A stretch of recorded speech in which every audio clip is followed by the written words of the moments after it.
Golden State Media Concepts Fantasy Football Podcast is your one-stop shop for fantasy football news and advice. Can't decide on who to draft on the first round? Going gaga on how to line up your team? We've got you covered. Traditional leagues, dynasty leagues, PPR league, IDP league, even daily fantasy football league. Join us as we break down all the questions of fantasy football. It's the Golden State Media Concepts Fantasy Football Podcast.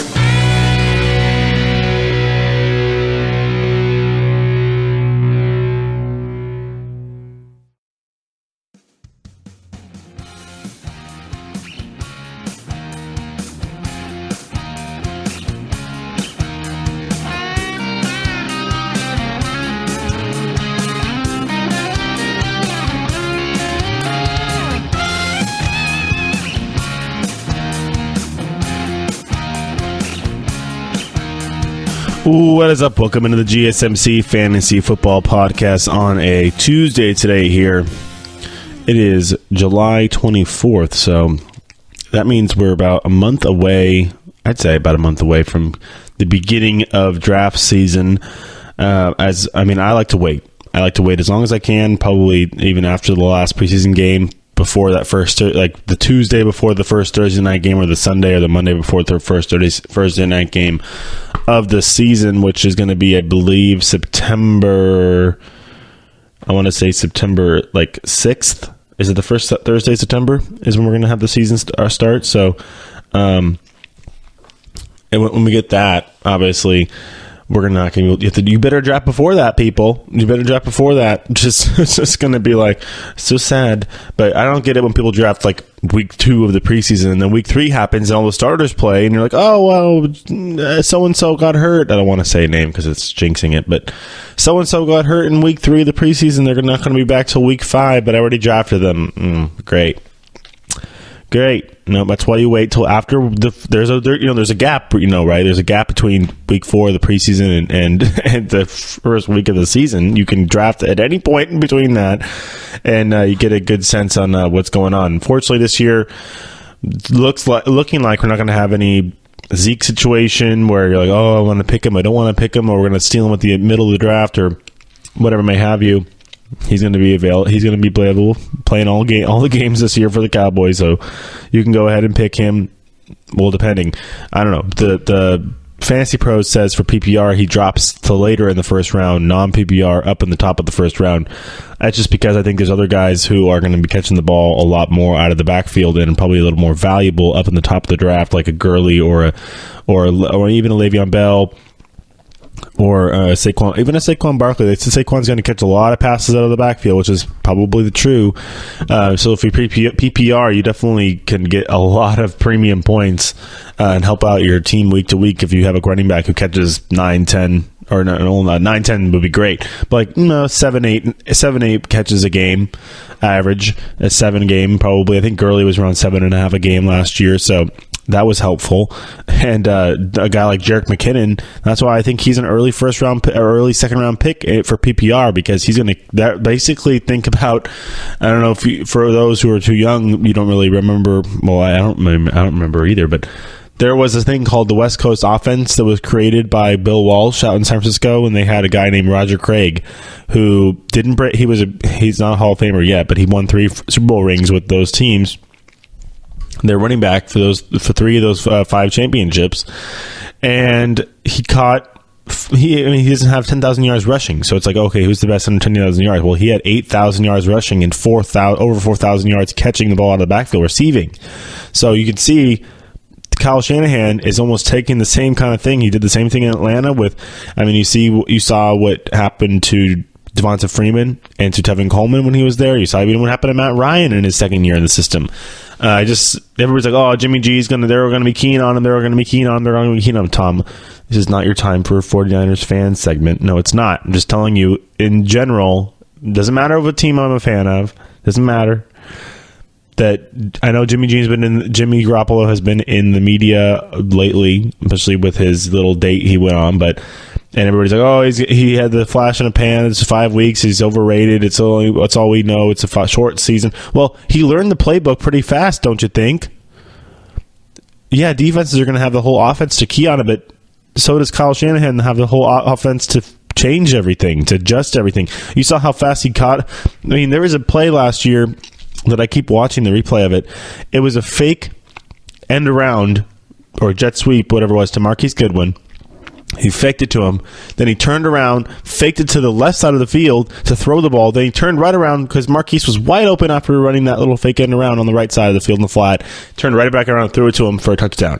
You think he came up with that by himself? No, that was drawn up by Coach Shanahan, and he figured it out. He was there for all of a month, and he figured out most of the playbook, probably. Not all. I couldn't imagine he figured out all of it. That's crazy.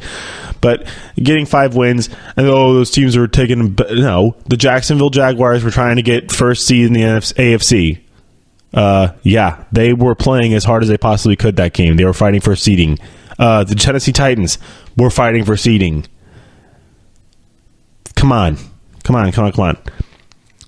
Yes, look, I'll give you the Rams. Okay, they were taken a little off. But no, last year, this is a situation where you look at the coaching, look at the quarterback, look at the pieces they put around them, look at how comparisons it is. I'm not saying they're going to go win the Super Bowl. It's the next edition of the next edition of Montana and Walsh. No, I'm not saying that. I'm just saying Jerick McKinnon is going to be very good out of the backfield. You saw what Tevin Coleman did. You saw what Devonta Freeman did for Atlanta. You saw what Matt Ryan did. I'm saying Jimmy Garoppolo might be this. I'm not going to.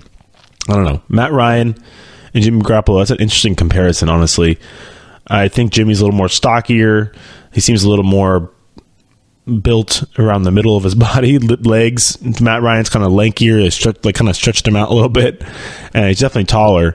And I mean, he's an MVP in this league, so I mean, I'm not going to knock the guy. So I like Matt Ryan. He just has a tendency to underwhelm a little bit, and might be the coaching, might not be. So I think Kyle Shanahan, if anybody is going to feel like they have him and Dan Quinn too. Dan Quinn's more of an defensive coach, but Kyle Shanahan was the reason why that Super Bowl kind of went that way, because it got really conservative when the Falcons got that big lead, and then all of a sudden started throwing the ball on third down in your own territory.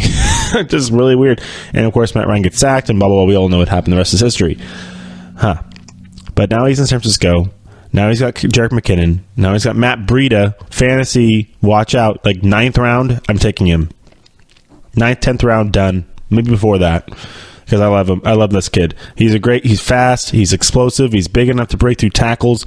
Jerick McKinnon is going to be a great change of pace with him catching the ball in the backfield better, a little bit. I think Jerick McKinnon's better than Carlos Hyde just in general. I think that watching their film, and then having a guy like Breida, who is under the radar, isn't really known, and he'll be just fine. So that's my okay, we're done with the Niners. I'm sorry, I went on a little Niners rant there, but it was very it wasn't like telling you, oh, they're going to win the Super Bowl. No. I'm not saying that. I'd be very happy if they went 9-7. Very, very happy. I'd probably be happy if they went 8-8. I would be maybe a little less happy, but I'd be very happy if they went 9-7. I think they're a 10-6 team. I don't think they lose a home game. I think they can win 2 road games this year. Or mix and match it somehow, 10-6. I mean, it's just people are, they're going to be 7-9. They're going to lose. You think they're going to lose 9 games? 9 games? That's a lot. I mean, the Vikings lost 3 games last year, and they played on a tough last year that division wasn't so tough. We'll talk about the AFC North in just a minute, or the NFC North in just a moment here. Probably in the next segment, we'll go over the AFC North. But this is kind of just a general episode, countdown to draft season. Maybe a little. I'll probably throw a mock draft at the end of the show today, just to kind of get grease the wheels a little bit for us as we come down the stretch here. I mean, teams are reporting, so you guys better be paying attention to NFL Network, to all your little reporters out there, whoever you like to follow, Twitter, blah, blah, blah, because this is where it starts. This is where sleepers start to get figured out. This is where injuries start to get kind of figured out. Oh, this guy's got a bum ankle. This guy's trying to rehab a shoulder. Maybe we'll stay away from him. He's going to have this is when you could start really getting interested into it and learning about players and maybe kind of foreshadowing what's going to be happening in the season. I mean, there's reports from Baltimore that they're going to they're running plays in practice with 2 quarterbacks on the field. And I mean, honestly, thinking about it from a play calling standpoint and a kind of, a misdirection or option standpoint, That's not a terrible idea. It's not it's crazy. It's very against the norm of what we see in the NFL, other than like trick plays. But when you have a guy like Lamar Jackson, or even a guy like, I mean, they have RG3s there too. So you think about that, RG3 and Lamar Jackson. Then you guys have, then of course you have the salary cap reaper, I guess if you want to call that, Joe Flacco, just reaping havoc on your salary cap because you had to first they gave him the big deal after the Super Bowl, and then they extended him, which was the silliest thing ever. But I mean, the Super Bowl was what, beginning of 20, so it was the summer of 2013 is when he signed that first deal, and then he gets extended in 2016. Wow. How does he still have a job? What's the guy? I forgot what his. Did they fire the GM for the Ozzie Newsome? Did they fire him yet for the Ravens GM? How did he still have a job? I mean, John Harbaugh, that's a different story. John Harbaugh has done nothing that I really believe, leads to believe that he deserves to be fired. He's actually been one of the most stalwart coaches in the league, even though maybe not had the most success. But when you have a GM throw a fourth of your salary cap at one player, it's going to be kind of hard to get other players. Fortunately, he has a guy like Alex Collins, which is about probably, I would say, a 4th, 5th round pick this year. Love Alex Collins, always been a fan, especially with the fact that if Joe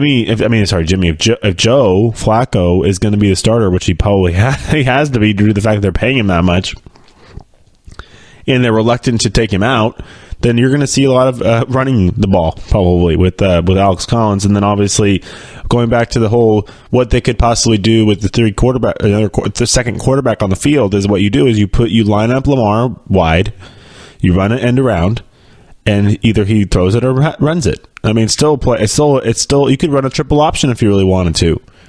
If Joe Flacco could get comfortable with it, he could run a triple option. First option is he keeps it. Joe does. He fakes the end around and throws it himself. He gives it to Lamar. Lamar runs it around, gets the yardage on like a normal end around. He's fast enough. He's got the athleticism to be just a runner. Or Lamar could throw it, obviously. I mean, it's kind of like watching Friday Night Lights and Booby Miles. And he can pass. He can pass too, because I mean, go watch Friday Night Lights. You know what I'm talking about. He throws a flea flicker, okay, or running back pass, and so Lamar is going to be a wild card out there. It's going to be jack of all trades out there because he can run it and he can pass it, and he's big enough where he could probably block too. Honestly, like I was saying, if they want to do some sort of triple option kind of play, where say he fakes it end around and gives it to Alex Collins on a little jet sweep kind of, sweep kind of deal thing, and Lamar's out there blocking, that would be interesting to see too. Because Lamar's not small. I mean, he's a little slight of stature. I mean, have bulk up a little bit, but he's a tall kid and he can get leverage and block. I mean, nothing wrong with that. And the division is interesting. The Steelers are really the only team that's ready to win because they have all the pieces that they need. The defense is a question mark. They did make a good pick in the draft this year, getting the line and Terrell. Did they get Terrell Edmonds? I think they got Terrell Edmonds or the brother. Because the brothers are younger. There's a 19-year-old who is. I have to look that up. One of them went to the Steelers. One of the Edmonds brothers went to the Steelers. One was a cornerback, or one's a safety. One's a linebacker. So either way, good pick out of Virginia Tech. I like those guys. So you have the Edmonds brothers. One of them is going to the Steelers. I can't remember if it was Terrell or Tremaine. But one of them plays safety. One of them plays linebacker. They'll be fine. Because one of them was obviously. I think it was Terrell. I think it was the second one that got picked because Tremaine went earlier in the draft. So, yeah, Terrell, he got a good safety from Virginia Tech. That was the guy who was drafted when they had Ryan Shazier, of all people, come out and announce that pick. It was a very, very, very, very cool moment at the draft over a month. I don't know how long ago was it? 2 months ago already? Jeez. But, yeah, so... that's going to be helpful, and their defense, hopefully. I mean, I don't know. I'm not going to speculate onto Ryan Shazier's prognosis. I know he wants to come back and play. It's going to be a long battle for him, and the Steelers' defense is probably going to be very, very hungry and very, very motivated and encouraged, and knowing that they have their leader behind them, and that he's trying to work his way back after a devastating injury. The Steelers. they're really the only team in that division ready to win, I think. Of course, Tate, the head man over here, thinks that the Browns are going 8-8, which is whatever. I mean, the Browns go 8-8, good for the Browns. They've won 4 games in the last 4 years. Just FYI, you know that, right? So, yeah, they have the pieces. They have 4 very good young players. Bradley Chubb's very good. I'm sorry, not Bradley Chubb. Nick Chubb's very good. They could have had Bradley Chubb, but they took who I thought they should have took as a cornerback. They already have a young offensive lineman. Get somebody else to be the other defensive lineman, and Myles Garrett. Don't draft. Why would you get? You don't need 2. You do need 2, but you don't need 2 babies. You need 1 baby and 1 veteran to teach the baby, and then you could put the other guy who isn't really a baby because he's very good and he's cornerbacks. You saw what Marshawn Lattimore did last year. Watch out for Denzel Ward this year if you're a quarterback playing the Browns, because he's going to be a ball hawk. All right, we'll come back after the break and talk more about whatever. We're doing kind of fantasy NFL general talk as we're coming down into training camp and then into draft season. So everybody stay tuned and we'll be right back.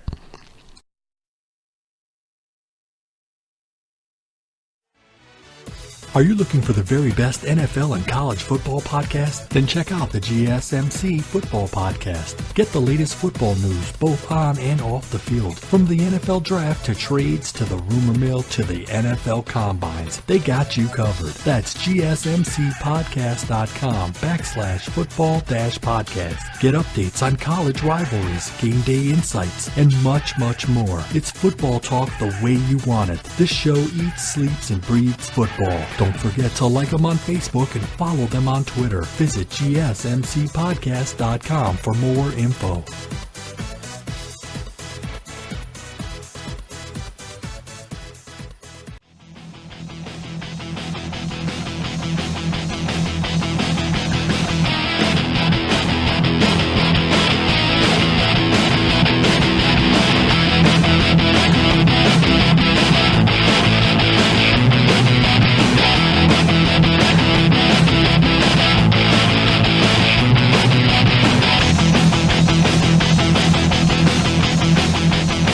All right, welcome back to GSMC Fantasy Football Podcast on a Tuesday today here.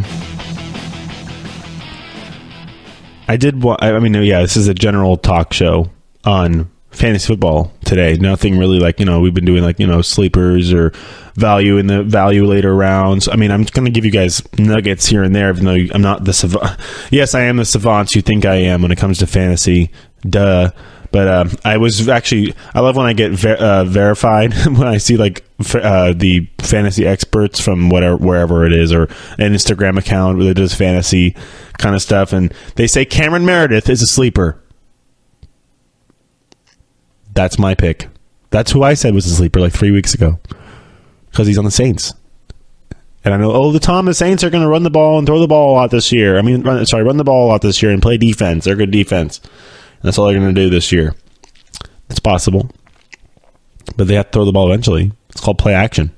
It's called having Drew Brees, a Hall of Fame quarterback. It's called getting Drew Brees over the level of Brett Favre. And that's going to take probably all of 3 games or a little bit maybe a little bit more, depending on how much they throw the ball. But you still got Sean Payton. You saw how much they threw the ball. I mean, they came a running and defensive team last year, but they also threw the ball a lot to the running backs. They threw the ball a lot to Kamara. So Cameron Meredith, just by default, I think, and he's a big dude. He's going to have Drew Brees with him. Loves having a big target. And Michael Thomas is going to get bracketed probably a lot. I mean, he'll get his touches too, just based off of play scheme and stuff. But Cameron Meredith will be on the other side, and he's a good little player, and I've been a fan of him. He's actually done pretty good in a place, in Chicago, where last year was a rookie quarterback. Before that was, Mike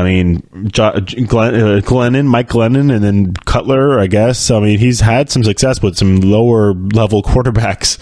And now he's going to get a Hall of Fame quarterback who's about to break the all-time passing record. So, I would like him. I would say that's a pretty good deal for Cameron Meredith. He's going to be the number 2 receiver on that team. Kenny Stills is gone. Who's the other guy? They didn't have Kenny. Yeah, they did have Kenny Stills. Kenny Stills has been gone for a while, but they had another guy with the big long hair that they used to have. So I'm pretty sure he's gone too. But no, I like Cameron Meredith. I've been a fan of him, and I've been saying it if you listen to the shows from the last few weeks, his name periodically here and there. So definitely happy that he's a guy who is going to be a sleeper. I mean, this is a guy he tore his ACL, got us to come back, kind of flying under the radar. He's going to, like I said, number 2 option, should get 100+ targets this year. And, this is a guy who did pretty good in the Bears offense in 2016 before he got hurt. So always been a fan of him. But going back to the AFC North, I was just kind of touching in the NFC for a second there. NFC North, you have the Steelers with Bell and Brown and Ben. Bell, Brown, and Ben, the Killer Bees. Jesse James as well. Who's going to be the second guy other than Juju is there too. So is Juju going to be a guy who maybe you want to pick before, even though he's playing with other big players who are going to get touches? He had some very good games last year. Defenses kind of forgot about him. And Big Ben doesn't have any allegiances. He loves throwing it to Antonio Brown.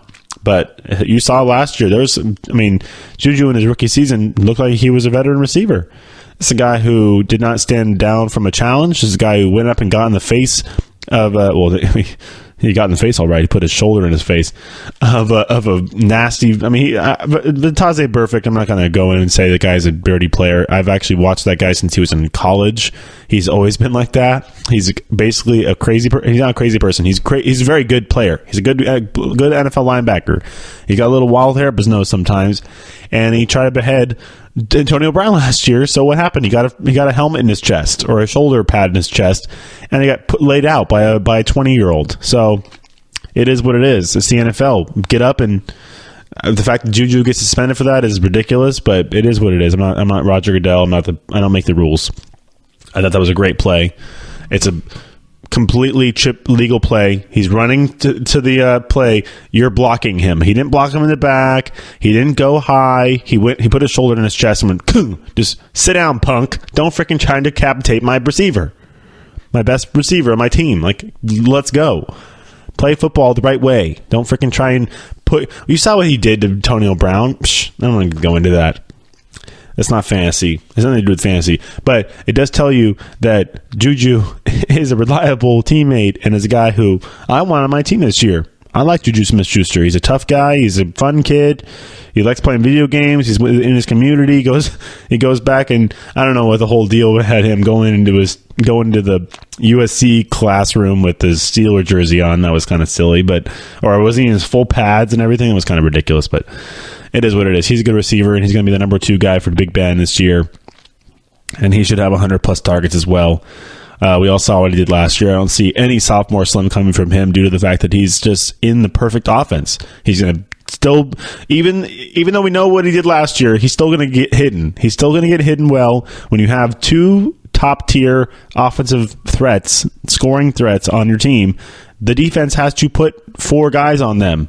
There's only 7 guys left, and they have 5. Their other guys are blocking, and you have the linebackers and such. So you're going to have a lot of room to run around, and that's what you saw for him last year. So you saw what number 2 receivers have been able to do. When you have a big guy, they kind of get residual effects of it, and Big Ben will have to be able to. He loves spreading the ball around. There's nothing more than Big Ben, better than Big Ben spreading the ball around. And he does like to give it to AB a lot, like I said, which is why he's the best receiver in the league. There's definitely some arguments about that. I do have a tough time calling Antonio Brown the best receiver in the league, just knowing that he's had Big Ben for so long. And pretty much the whole time. And Big Ben is such a great touch passer. This guy puts the ball in the bucket, basically.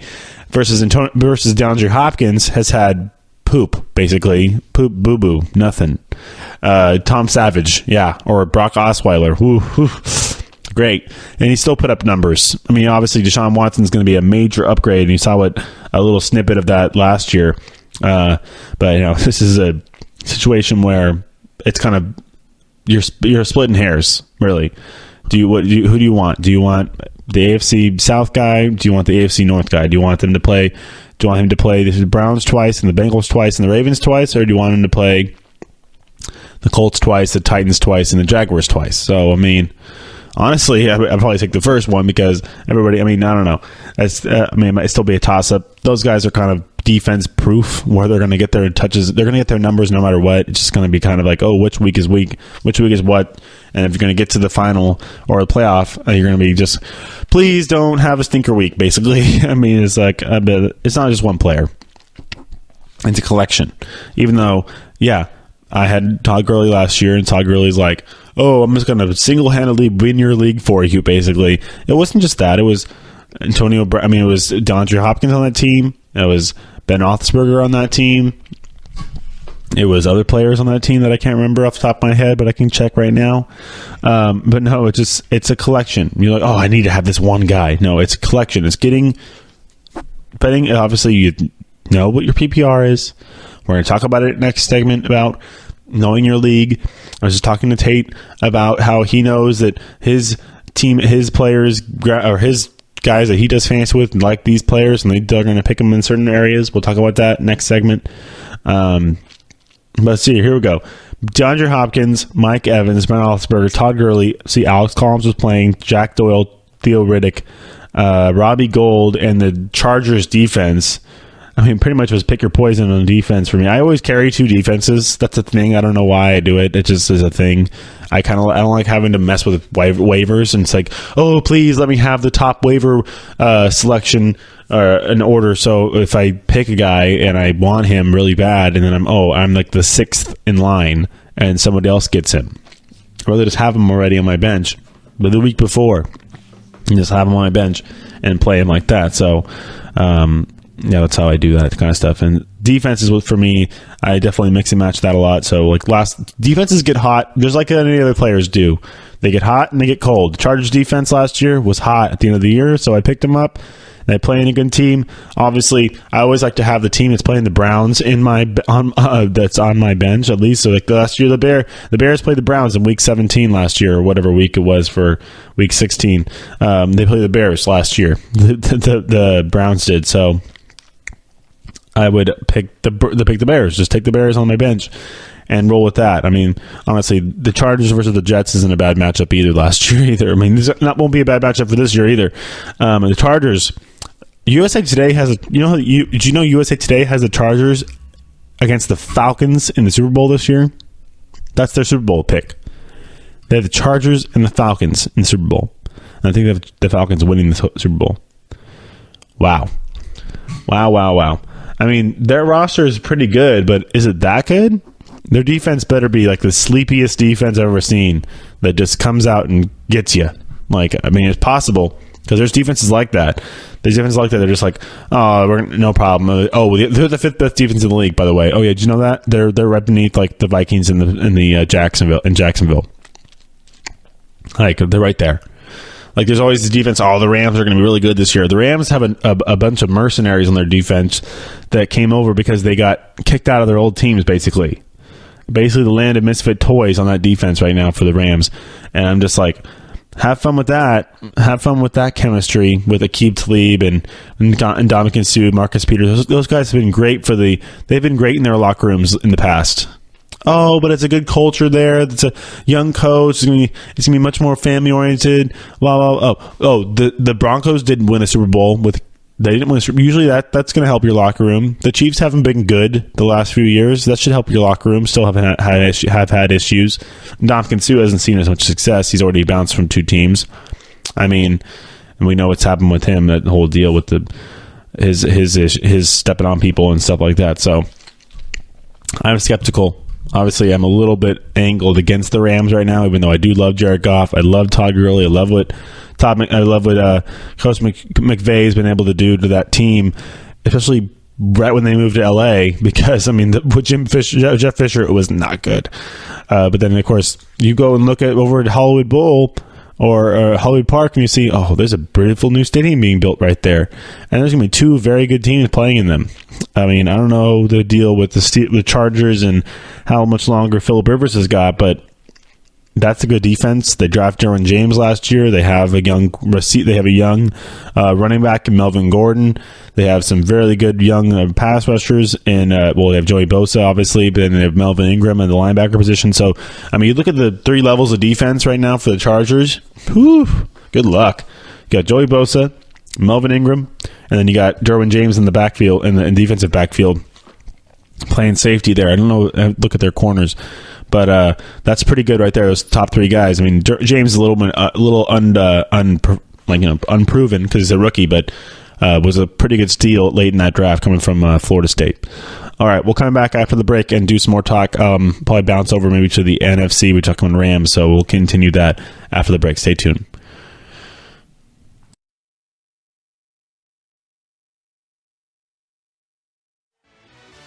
Check out the show that's built on the MMA. From the UFC to extreme cage fighting, they got the fights covered. Check out the GSMC MMA Podcast. Get the latest news on past or upcoming fights. Join us as we talk to and about some of the biggest names in the MMA, past, present, and future. When it's the fight game, there's just one show to check out. GSMCpodcast.com/MMA-podcast. Don't forget to like them on Facebook and follow them on Twitter. Visit GSMCpodcast.com for more info.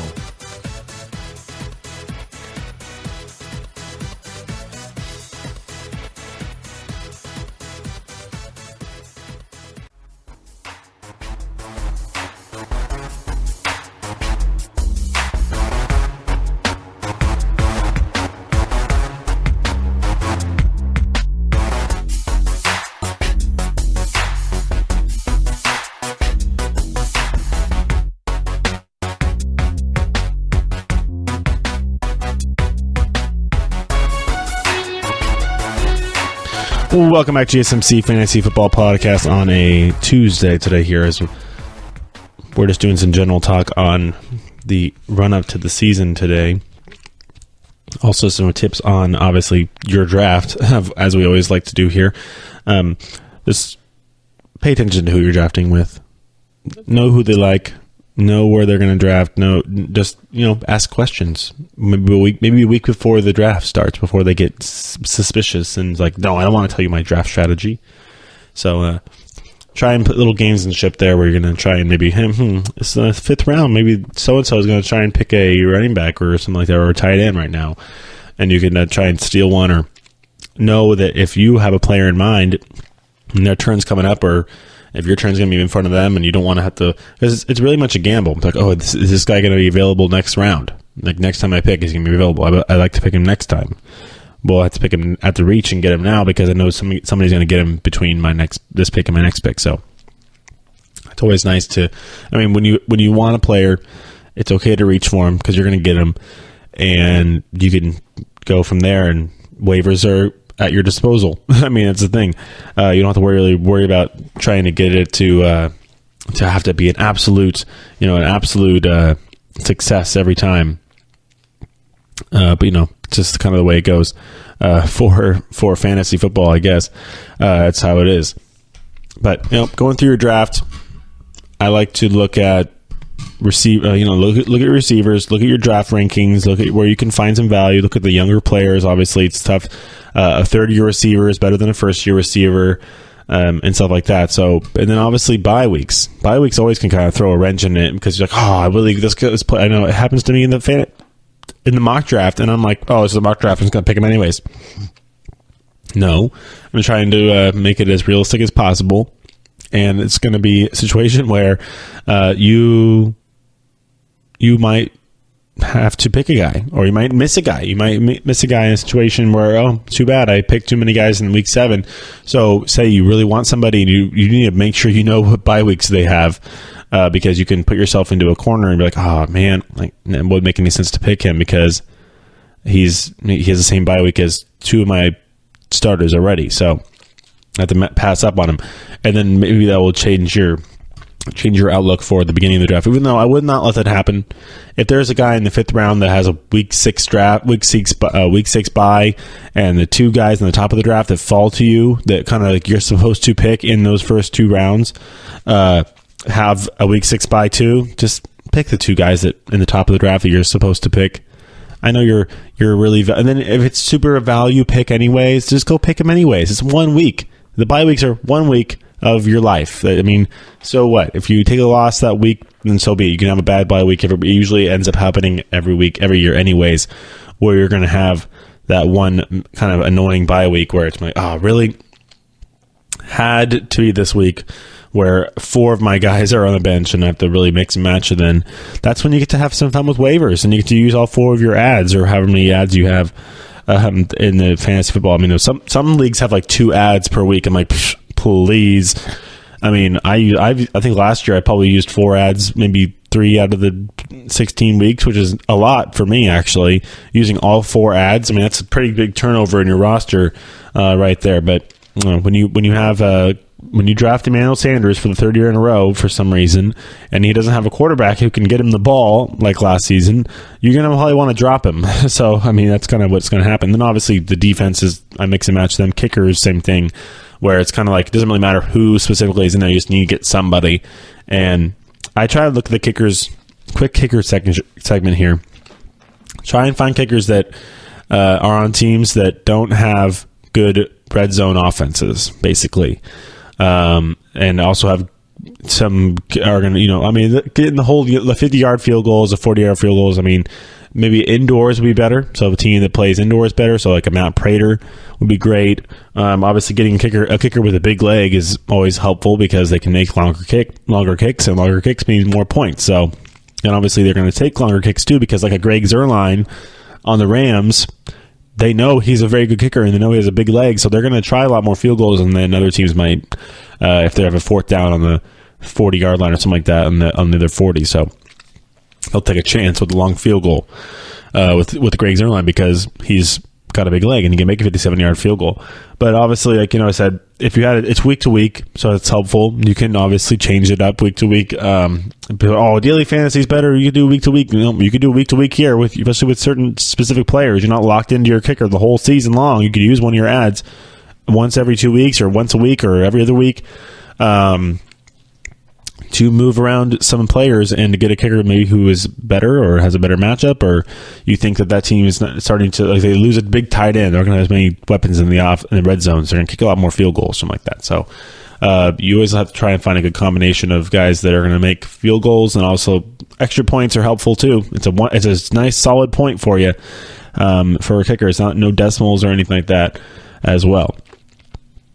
All right. Well, going back to the what we were talking about before with the kind of going team by team, looking at this groups, and I know the defensive rankings kind of come out as everybody has their own opinions. Where you're going to put the Jacksonville and the Vikings, and then the Eagles are in there too with the Rams, and the Chargers defenses. Even though it's in the top 10, I still think it's a little bit underrated. It can be in the top 5 for some of these rankings. Obviously, everybody has their own. Opinion about things, but that's what it is. All right, this last part of the segment, I do want to go and do some, maybe we're going to talk about some crowded backfields and some guys that might be worth going after, or guys that might not be worth going after, and when they have to split carries with something like Marshawn Lynch, high ceiling, low, or high floor, low ceiling, kind of. It's very slim.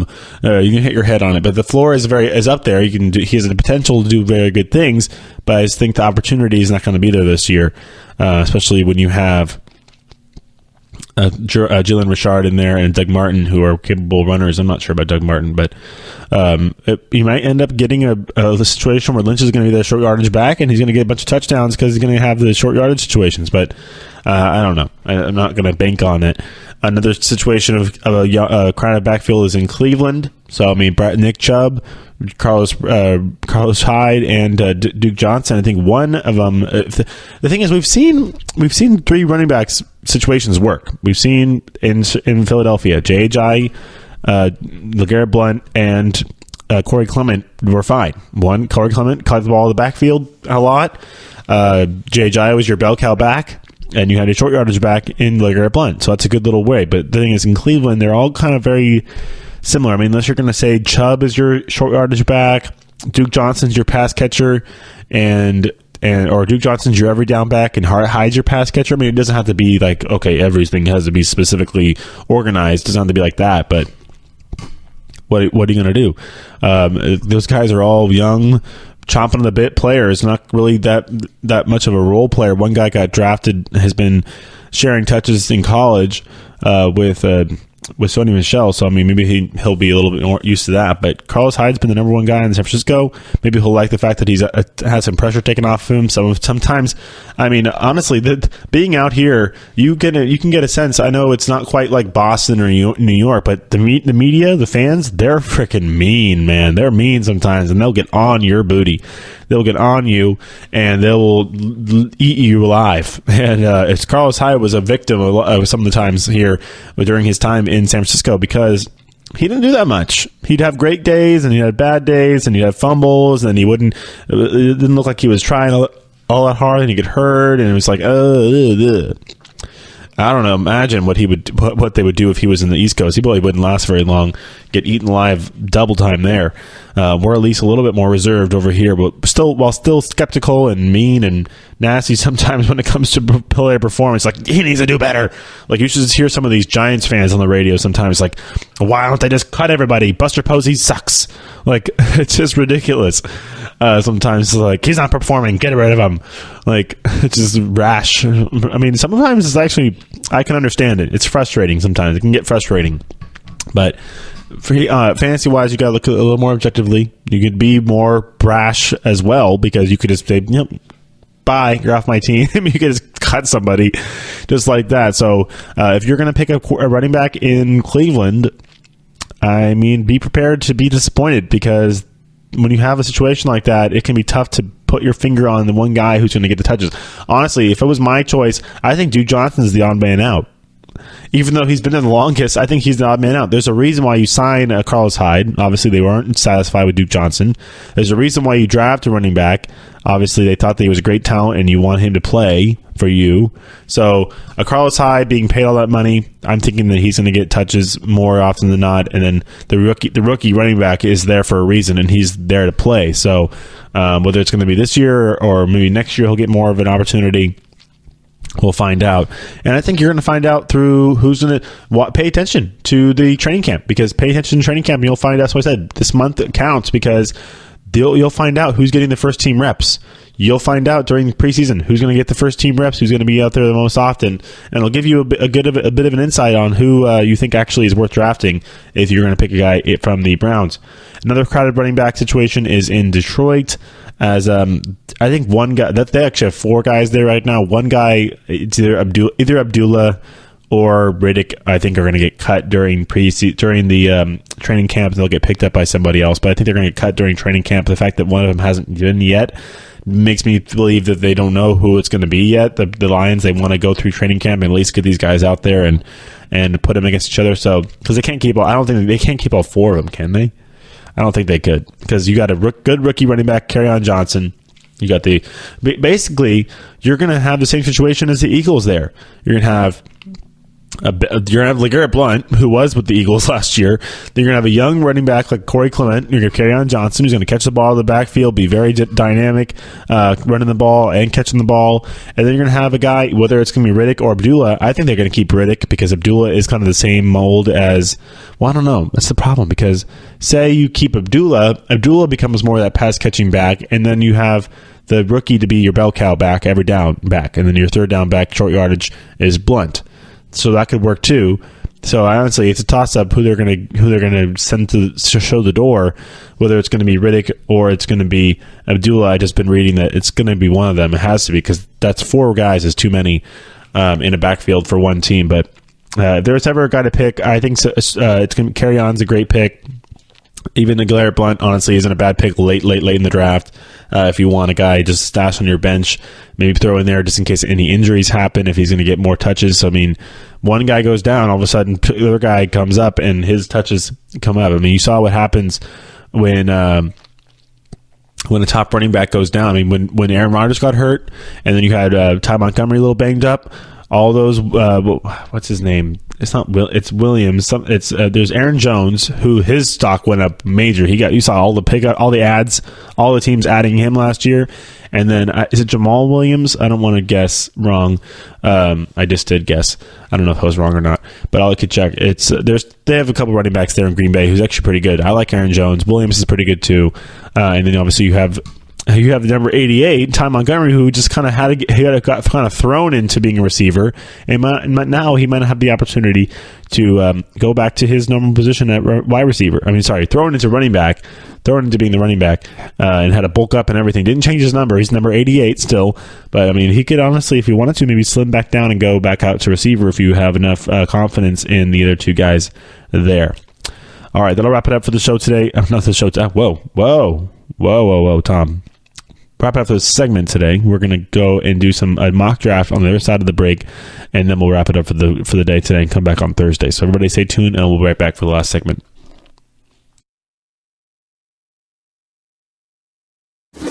Check out the show built around the women of MMA. From the UFC to the extreme cage fighting, we got the fights covered. Listen. It's the Golden State Media Concepts Women's MMA Podcast. The latest news of upcoming fights, discussions of previous matches. Join us as we talk to and about the biggest names in women's mixed martial arts, past, present, and future. When it's the women's fight game, you know where to listen to.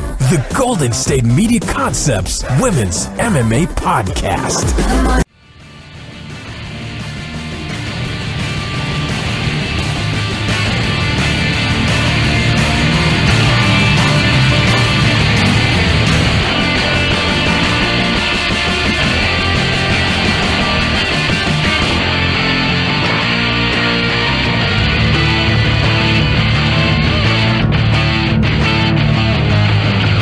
All right, welcome back to GSMC Fantasy Football Podcast here. As this music will come to an end in 3, 2, 1. Just like that. And we'll go into the mock draft now today as we're going to do 10 team league PPR. I'm going to pick 9th. Okay, just randomize that. As we'll do 1 quarterback, 2 running backs, 2 receivers, a flex, and then your normal tight end, defense, kicker, bench, everything. I just need to do this, and then here we go. Start your draft. Thank you. Hopefully it won't crash on me this time like it has a couple times. All right. So I picked 9th, and the first 8 picks went as such. So you had Zeke go 4th, even though it's PPR. I'm pretty sure I hit PPR, so it's fine. Zeke goes 4th, so it goes Todd Gurley. So, this always messes around. Todd Gurley goes number 1. Basically, and the David Johnson number 2, actually. So, the one thing about David Johnson is it wasn't a leg injury. It wasn't a leg injury. It was a wrist injury. So, he should be just fine. Maybe ball security might be your one issue, but I don't think I'm really worried about that. You could re-strengthen your wrist. I broke my wrist. It's fine. It grows right back. It heals right back up, and it's not a big deal. So, the fact that he had to miss all season last year sucks, but that's a whole season of not getting hit, not getting dragged to the ground, not getting popped in the mouth, not getting rolled up on, not getting an ankle contusion or sprain or anything like that. So, he should be fresh. If anybody's going to be fresh, it's going to be David Johnson. And the fact that it's, like I said, not a leg injury. It was a upper body, extremity, arm injury. And he should be just fine coming into the season. So, number 2 pick for him is not bad at all. And then it goes Bell, Zeke. Antonio Brown is the 5th pick, which is weird for a PPR. I'm pretty sure I hit PPR. And then Kamara, DeAndre Hopkins, and Saquon Barkley. I don't really care if it's PPR or not, honestly. I'm going to take Michael Thomas because I like see, this is the thing. So I have the 9th pick, and it's telling me to take Odell Beckham. And I'm not taking Odell Beckham. I don't like Odell Beckham. I'm not going to be picking Odell Beckham this year. I don't care if he's going to go off. He's going to probably be hurt by week 13. I'm not a big fan of him at all. His play on the field, when he plays great, it looks cool. He makes good catches. He's fast, but so is Keenan Allen, and he's fast too. And Julio. So I have Julio, Keenan Allen, Michael Thomas, and Odell Beckham to make. Basically, that's my choice right now. And honestly, I'm taking Keenan Allen because I like him the most. I think Julio's gets kind of lost in there, and they have other options in Atlanta right now, and he's going to get double covered a lot, and he kind of underwhelms me fantasy-wise. And I think Keenan Allen is the number 1 guy. Philip Rivers loves to throw it to him. He gets open a lot, And the Chargers are good this year. They're going to have the ball on offense a lot. Their defense is very good. So thank you, Keenan Allen. I'll take you even early in this first round or early in this draft, 9th pick overall as it goes Odell. Look at that. I have the pick again, and I can still take Julio Jones.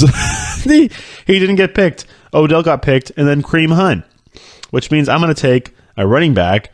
And, see, I've taken Melvin Gordon before, and I kind of was underwhelmed by him.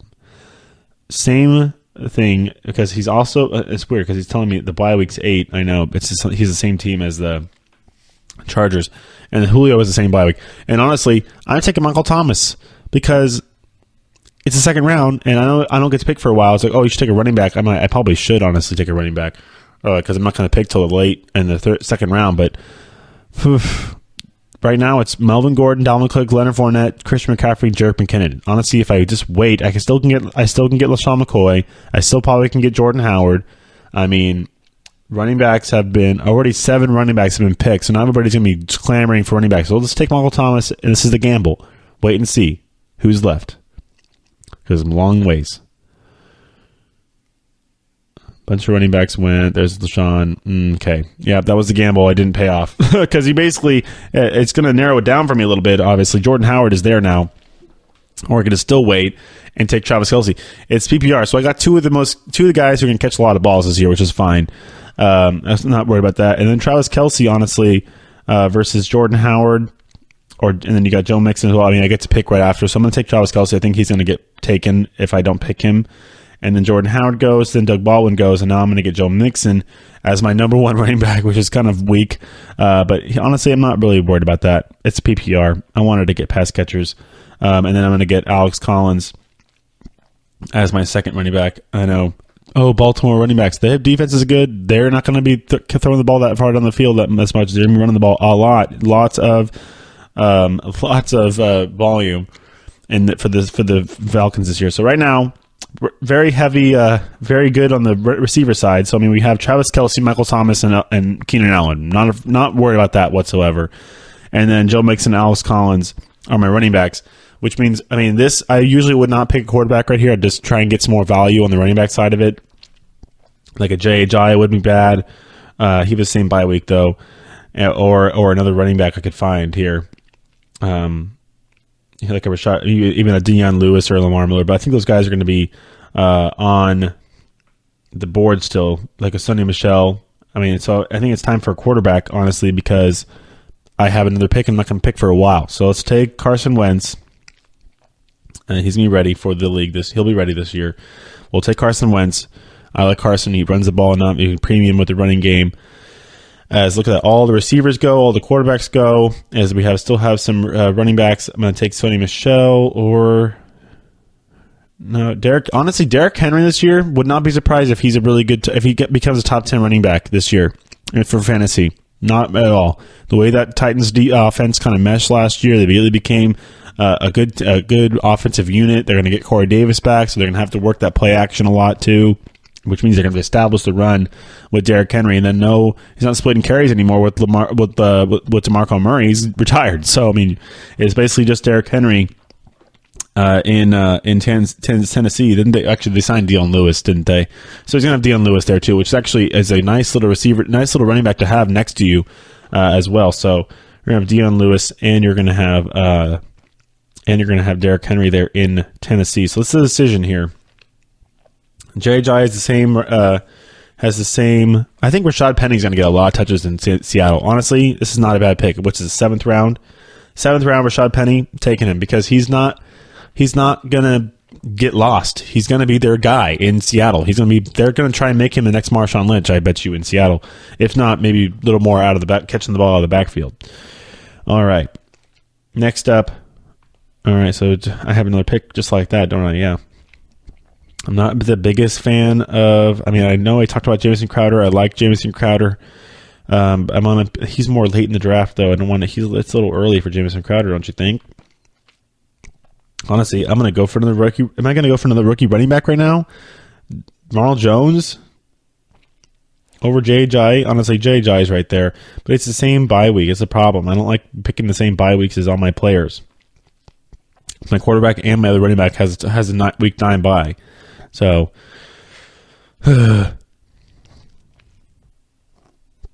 decisions. All right, let's pick. We'll take Royce Freeman. Not some other rookie. Look at these rookies. Look at all these rookies up here in the top of the rankings here. Lamar Miller, Mark Ingram, Royce Freeman, Ronald Jones, Sony Michel. Honestly,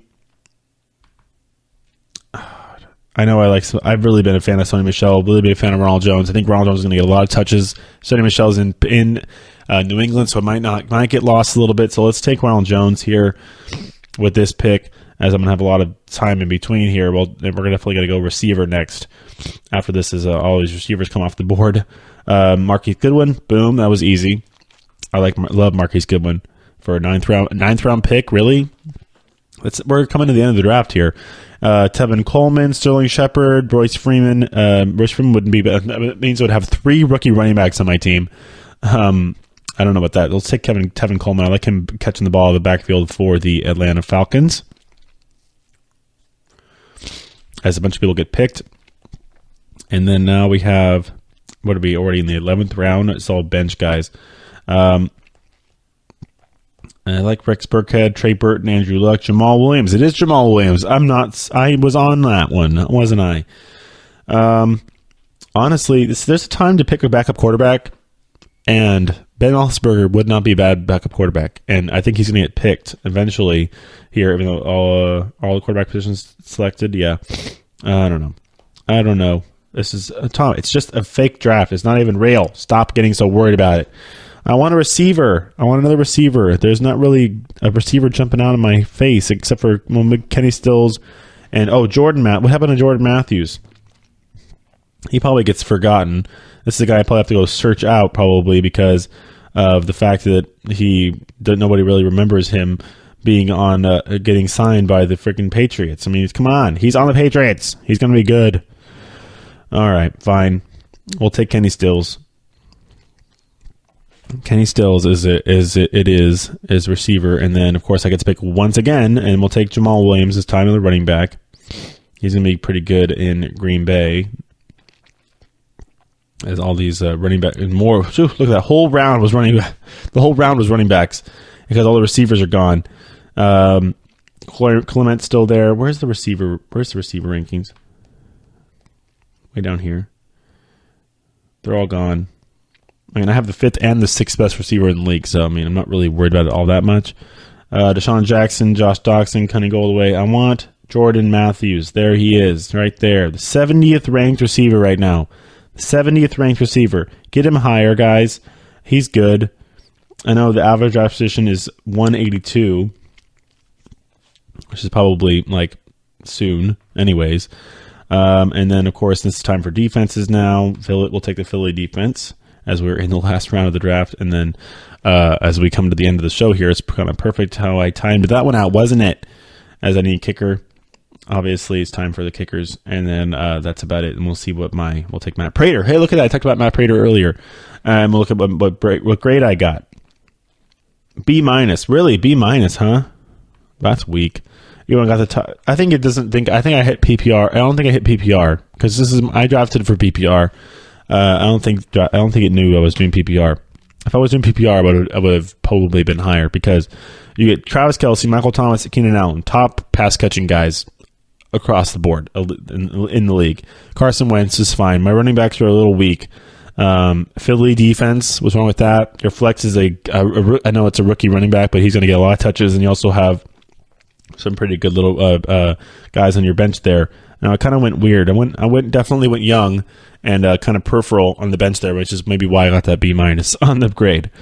All right, that'll wrap it up for the show today. As we'll come back on a Thursday edition of the Fantasy Football Podcast. The College Football Podcast is actually a college football edition of the regular GSMC Football Podcast that's on Monday, Wednesdays, and Fridays, hosted by yours truly. Jesse also does the general football show on, I think it is every day now these days, where he's doing a show for football. So everybody have a good Tuesday. We'll be back on Thursday, and we'll talk to you later. Bye.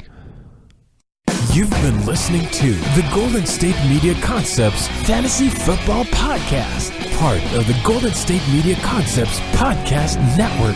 You can find this show and others like it at www GSMCpodcast.com. Download our podcast on iTunes, Stitcher, SoundCloud, and Google Play. Just type in GSMC to find all the shows from the Golden State Media Concepts Podcast Network. From movies to music, from sports to entertainment, and even weird news. You can also follow us on Twitter and on Facebook.